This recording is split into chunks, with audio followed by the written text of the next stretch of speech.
Ilang bahay na isang senior naman na napansin natin na mayroon siyang kunting kailangan, nagmay, taradis.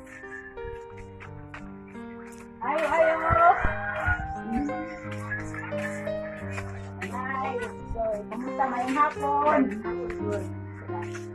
Saan sa mag-try na nung ikuan nga, siya kang senior niya, kung sa may mong pagkakita niya, pang araw-araw, kung may-ari mi dire nga, pangutan mo kag sa imong mga pagkita sa atong adlaw. Ano pa nga, mabunlay. Bunlay. Pangahoy, wala na, mga tuhan, para naray magdinagmay, mga mapalit. So, maaari mo dire kay pinarilihan ka na mo nga sa iyang kay parang napay mga sponsor na mutabang para po matabangan matagang ka basi gagmay unang niari ni dire kay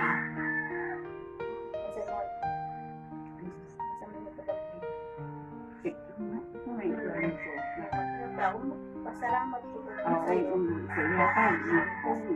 Naiingat ka.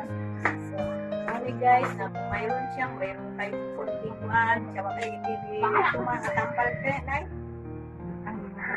Para sa malakit na kamakbang. Mayroon siyang maintenance na gamot para sa iyang mga lawas. Na may yung maintenance sa adlaw-adlaw. Ako na yung maintenance keso. Sana kung mayroon contain magkabang na basig gamay among gawaton para po makabalik kinanay yung tambal sa pang mga kanya kinanglan. So ang iyang kuwan kung mga sponsor na magkabang, salamat kumidaghan sa inyo at kinanglan ito ni Ma'am Sally, ni Johnny sa London, ni Bruce Vlog. Marami pong salamat. At sana mayroon pa kayong ibang matulungan na ibang wishing na maabot ninyo, i-share nyo sa katulad nito ni Auntie na nangailangan po ng tulong. Okay. Maraming salamat sa London, Negros Vlog. Thank you so much.